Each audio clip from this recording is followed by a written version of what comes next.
बिस्मिल्लाहिर्रहमानिर्रहीम। नाज़रीन, आज की वीडियो में मैं आपको मेराज का मुकम्मल वाक़या बयान करूँगा।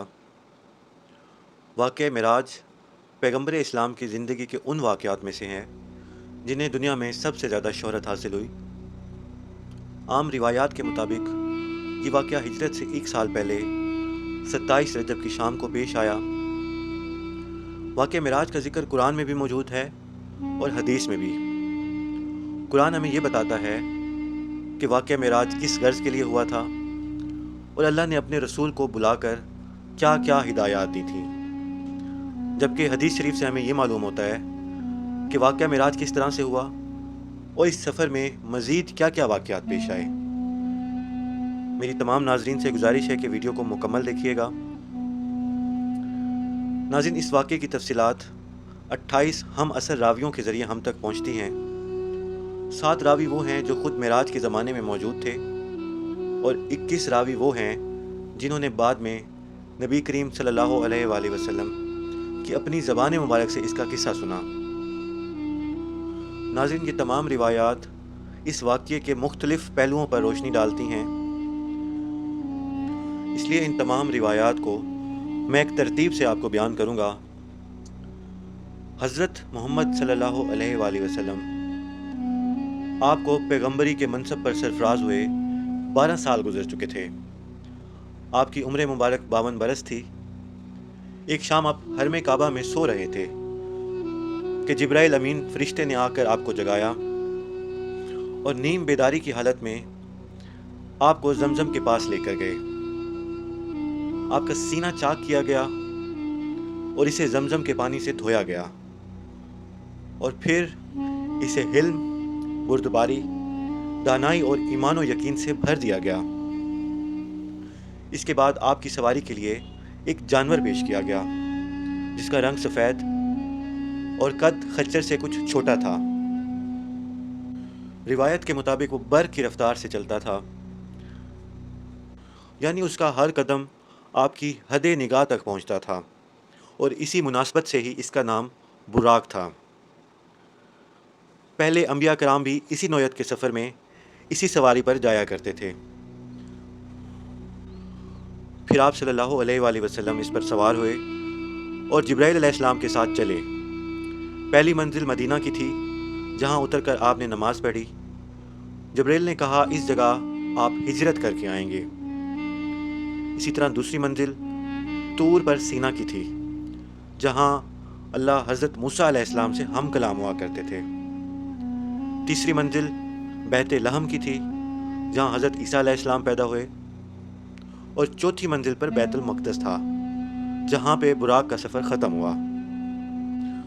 कहते हैं इस सफ़र के दौरान एक जगह किसी पुकारने वाले ने पुकारा, इधर आओ, तो आपने तवज्जो ना दी। जिब्राइल ने बताया ये यहूदियत की तरफ बुला रहा था।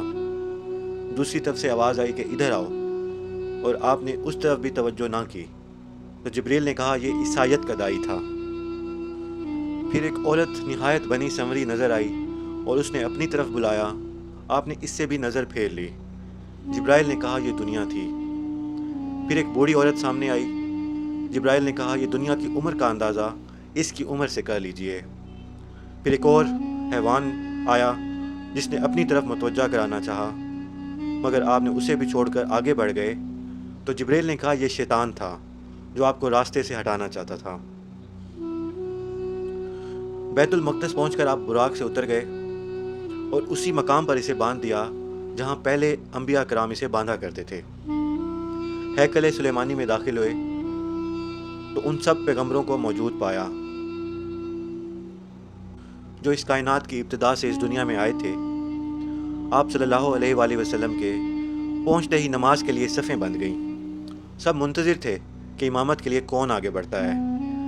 जिब्राइल अलैहिस्सलाम ने आपका हाथ पकड़कर आगे बढ़ाया और फिर आपने सबको नमाज पढ़ाई। इसके बाद एक सीढ़ी आपके सामने पेश की गई और जिब्राइल अलैहिस्सलाम इसके ज़रिए से आपको आसमान की तरफ लेकर चले। नाज़रीन, अरबी ज़बान में सीढ़ी को मेराज कहते हैं और इसी मुनासबत से ही ये सारा वाक़या मेराज के नाम से मशहूर है। पहले आसमान पर पहुँचे तो दरवाज़ा बंद था। मुहाफ़िज़ फ़रिश्तों ने पूछा कि कौन आया है। जिब्राइल अलैहिस्सलाम ने अपना नाम बताया। पूछा गया तुम्हारे साथ कौन है? तो जिब्राइल अलैहिस्सलाम ने कहा मोहम्मद सल्लल्लाहु अलैहि वसल्लम। पूछा गया क्या उन्हें बुलाया गया है? कहा जी हाँ। तब दरवाज़ा खुला और आपका पुरतपाक खैर मकदम किया गया। आपका बहुत ही ज़बरदस्त इस्तकबाल किया गया और यहाँ आपका तारुफ़ फ़रिश्तों और इंसानी अरवाह की बड़ी बड़ी शख्सियात से हुआ जो इस मरहला पर मुकीम थीं। उनमें नुमायाँ शख्सियत एक ऐसे बुज़ुर्ग की थी जो इंसानी बनावट का एक मुकम्मल नमूना थी। चेहरे और जिस्म की साख में या किसी भी पहलू में कोई नुक्स ना था। जिब्राइल ने बताया ये आपके मौरसे आला हज़रत आदम अलैहिस्सलाम हैं। इन बुज़ुर्ग के दाएं और बाएं बहुत से लोग थे।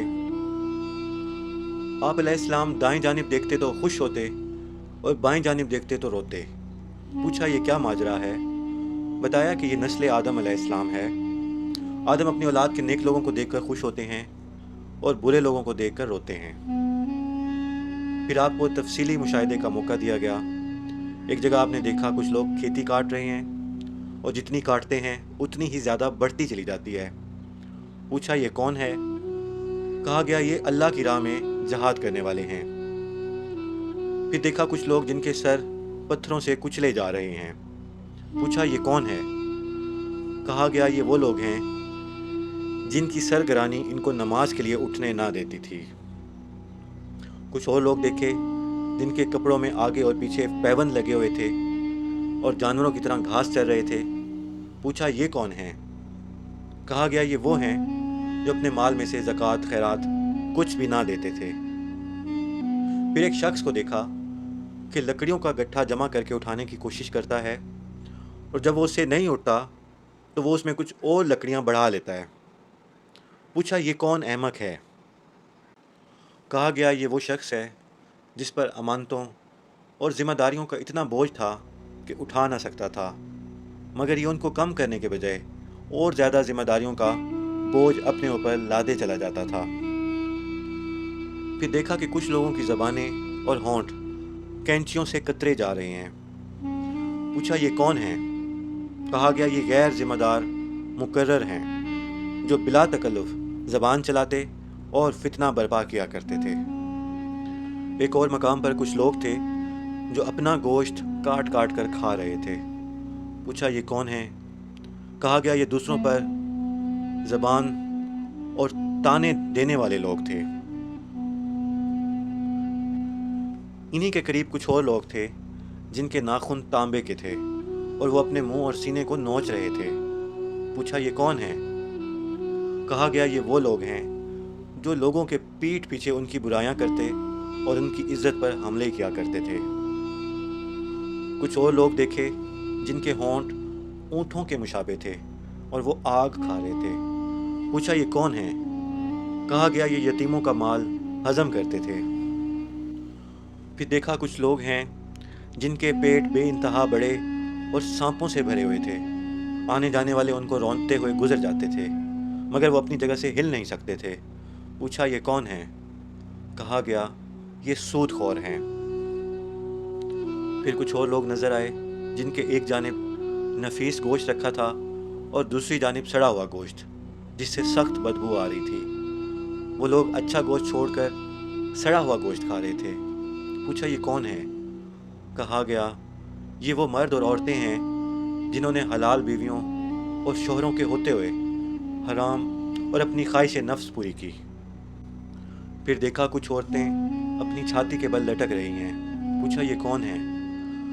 कहा गया ये वो औरतें हैं जिन्होंने अपने शोहरों के सर ऐसे बच्चे मांड दिए जो उनके ना थे। इन्हीं मुशाहिदात के सिलसिले में नबी करीम सल्लल्लाहु अलैहि वसल्लम की मुलाकात एक ऐसे फ़रिश्ते से भी हुई जो नहायत तुरश रवि से मिला। आपने जिब्राइल से पूछा अब तक जितने भी फ़रिश्ते मिले थे सब खंदा पेशानी और बशाश चेहरों के साथ मिले। इन हज़रत की खुश्क मिजाजी का क्या सबब है? तो जिब्राइल ने कहा इसके पास हंसी का क्या काम, ये तो दोज़ख का दारोगा है। ये सुनकर आपने दोज़ख देखने की ख्वाहिश ज़ाहिर की और उसने यकायक आपके नज़र के सामने से पर्दा उठा दिया और दोज़ख अपनी तमाम हौलनाकियों के साथ آپ کے سامنے نمودار ہو گئی۔ اس مرحلہ سے گزر کر آپ دوسرے آسمان پر پہنچے۔ یہاں کے اکابر میں 2 نوجوان سب سے ممتاز تھے، جن سے تعارف پر معلوم ہوا یہ یحییٰ اور عیسیٰ ہیں۔ تیسرے آسمان پر آپ کا تعارف ایک ایسے بزرگ سے کرایا گیا جن کا حسن عام انسانوں کے مقابلے میں ایسا تھا جیسے تاروں کے مقابلے میں 14ویں کا چاند۔ معلوم ہوا یہ یوسف علیہ السلام ہیں۔ پھر چوتھے آسمان پر حضرت ادریس علیہ السلام، 5ویں پر حضرت ہارون علیہ السلام، 6ٹھے پر حضرت موسیٰ علیہ السلام آپ سے ملے۔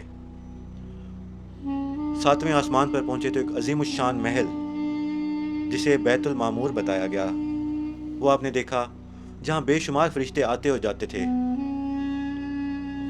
اس کے پاس آپ کی ملاقات ایک ایسے بزرگ سے ہوئی جو خود آپ صلی اللہ علیہ وآلہ وسلم سے بہت مشابہ تھے۔ تعارف پر معلوم ہوا کہ وہ حضرت ابراہیم علیہ السلام ہیں۔ پھر مزید ارتقاء شروع ہوا، یہاں تک کہ آپ سدرۃ المنتہا پر پہنچ گئے۔ ناظرین، یہ وہ مقام ہے جو پیشگاہ رب العزت اور عالم خلق کے درمیان ایک حد فاصل کی حیثیت رکھتا ہے۔ نیچے سے جانے والے یہاں رک جاتے ہیں اور اوپر سے احکام و قوانین براہ راست یہاں آتے ہیں۔ اسی مقام کے قریب آپ کو جنت کا بھی مشاہدہ کرایا گیا اور آپ نے دیکھا کہ اللہ نے اپنے صالح بندوں کے لیے وہ کچھ مہیا کر رکھا ہے جو کسی آنکھ نے دیکھا، نہ کسی کان نے سنا، اور نہ ہی کوئی ذہن اس کا تصور کر سکا۔ سدرۃ المنتہا پر جبرائیل علیہ السلام ٹھہر گئے اور آپ صلی اللہ علیہ وآلہ وسلم تنہا آگے بڑھے۔ ایک بلند ہموار سطح پر پہنچے تو بارگاہ جلال سامنے تھی اور پھر آپ کو ہم کلامی کا شرف بخشا گیا۔ ناظرین، جو باتیں، جو کلمات اللہ رب العزت نے آپ کو ارشاد کیں، ان میں سے چند باتیں یہ ہیں جس میں سب سے پہلے آپ پر اور آپ کی امت پر ہر روز 50 نمازیں فرض کی گئیں۔ پھر آپ کو سورہ بقرہ کی آخری 2 آیتیں تعلیم فرمائی گئیں اور آپ کو بتایا گیا کہ آپ کی امت میں سے شرک کے سوا دوسرے سب گناہوں کی بخشش کا امکان ظاہر کیا گیا۔ پھر ارشاد ہوا کہ آپ کی امت کا جو شخص نیکی کا ارادہ کرتا ہے اس کے حق میں ایک نیکی لکھ لی جاتی ہے، اور جب وہ اس پر عمل کرتا ہے تو 10 نیکیاں لکھی جاتی ہیں، مگر جو برائی کا ارادہ کرتا ہے اس کے خلاف کچھ نہیں لکھا جاتا، اور جب وہ اس پر عمل کرتا ہے تو ایک ہی برائی لکھی جاتی ہے۔ اللہ رب العزت کے حضور پیش ہونے کے بعد جب آپ واپسی پر نیچے اترے تو حضرت موسیٰ علیہ السلام سے آپ کی ملاقات ہوئی۔ انہوں نے جب آپ سے پوری بات سنی تو کہا کہ میں بنی اسرائیل کا تلخ تجربہ رکھتا ہوں، میرا اندازہ ہے کہ آپ کی امت 50 نمازوں کی پابندی نہیں کر سکتی، جائیے اور کمی کے لیے عرض کیجیے۔ تو آپ صلی اللہ علیہ وآلہ وسلم دوبارہ گئے تو اللہ رب العزت نے 10 نمازیں کم کر دیں۔ پلٹے تو حضرت موسیٰ علیہ السلام نے پھر وہی بات کی، اور ان کے کہنے پر آپ بار بار اوپر جاتے رہے اور ہر بار 10 نمازیں کم کی جاتی رہیں، اور آخر کار 5 نمازوں کی فرضیت کا حکم ہوا اور فرمایا گیا کہ یہی نمازیں 50 کے برابر ہیں۔ واپسی کے سفر پر آپ دوبارہ بیت المقدس آئے۔ یہاں پر تمام پیغمبر موجود تھے اور آپ نے ان کو نماز پڑھائی جو غالباً فجر کی نماز تھی، اور پھر براق پر سوار ہوئے اور مکہ واپس پہنچ گئے۔ کہا جاتا ہے کہ صبح جب آپ حرم کعبہ میں پہنچے تو ابو جہل سے سامنا ہوا۔ اس نے کہا کہ کوئی خبر؟ تو آپ نے فرمایا ہاں۔ پوچھا گیا کیا؟ فرمایا کہ میں آج کی رات بیت المقدس گیا تھا۔ کہا بیت المقدس راتوں رات ہو آئے اور صبح یہاں موجود ہو؟ فرمایا جی ہاں۔ کہا قوم کو جمع کروں، یہ سب کے سامنے یہ بات کہو گے؟ فرمایا بے شک میں یہ بات کہوں گا۔ تو ابو جہل نے آوازیں دے دے کر سب کو جمع کیا اور کہا اب کہو۔ آپ نے سب کے سامنے پورا قصہ بیان کیا تو سب لوگ یہ کہنے لگے کہ یہ کیسے ممکن ہے کہ 2 مہینے کا سفر ایک رات میں؟ یہ ناممکن ہے، محال ہے۔ پہلے تو شک تھا، اب یقین ہو گیا کہ نعوذ باللہ تم دیوانے ہو گئے ہو۔ آنن فانن یہ خبریں تمام مکہ میں پھیل گئیں اور بہت سے مسلمان اس کو سن کر اسلام سے پھر گئے۔ لوگ اس امید پر حضرت ابو بکر رضی اللہ تعالیٰ عنہ کے پاس پہنچے کہ یہ محمد کے دستے راست ہیں، یہ پھر جائیں تو اس تحریک کی جان ہی نکل جائے۔ उन्होंने ये किस्सा सुनकर कहा कि अगर वाकई मोहम्मद सल्लल्लाहु अलैहि वसल्लम ने ये वाक़या बयान किया तो ज़रूर सच होगा, और इसमें ताज्जुब की क्या बात है। मैं तो रोज़ सुनता हूँ कि इनके पास आसमान से पैगाम आते हैं और इसकी तस्दीक भी करता हूँ। फिर हज़रत अबू बकर रज़ी अल्लाह ताला अन्हो हरम काबा में आए और रसूल अल्लाह सल्लल्लाहु अलैहि वसल्लम मौजूद थे और वो लोग भी मौजूद थे। आपने पूछा क्या वाकई आपने ऐसा फरमाया है? तो आप सल्लल्लाहु अलैहि वसल्लम ने जवाब दिया, जी हाँ बिल्कुल। तो आपने पूछा क्या आप बैतुल मुक़द्दस का नक्शा बयान कर सकते हैं? आपने फ़ौरन नक्शा बयान करना शुरू कर दिया और एक एक चीज़ इस तरह बयान की कि गोया बैतुल मुक़द्दस आपके सामने मौजूद हो और देख देख कर उसकी हकीकत बता रहे हों। हज़रत अबू बकर रज़ी अल्लाह ताला अन्हु की इस तदबीर से जुटलाने वालों को एक शदीद ज़रब लगी, क्योंकि वहाँ बकसरत ऐसे लोग मौजूद थे जो तिजारत के सिलसिले में बैतुल मुक़द्दस जाते रहते थे, और वो सब दिलों में कायल हो गए कि नक्शा बिल्कुल सही बताया गया है। और इस तरह से लोगों की ज़बानें बंद हो गईं, मगर दिल यही सोचते रहे कि ये कैसे हो सकता है। और जिनको हिदायत ना मिल सकी वो आज भी बहुत से लोग ऐसा सोचते हैं कि ये कैसा हुआ, जबकि अल्लाह रब्बुल इज़्ज़त ने कुरान मजीद में, कुरान करीम में बार बार ये फ़रमाया है, ख़ुद फ़रमाया है कि बेशक अक़ल वालों के लिए बहुत सी निशानियाँ मौजूद हैं। रब्बना तक़ब्बल मिन्ना इन्नका अंतस समीउल अलीम।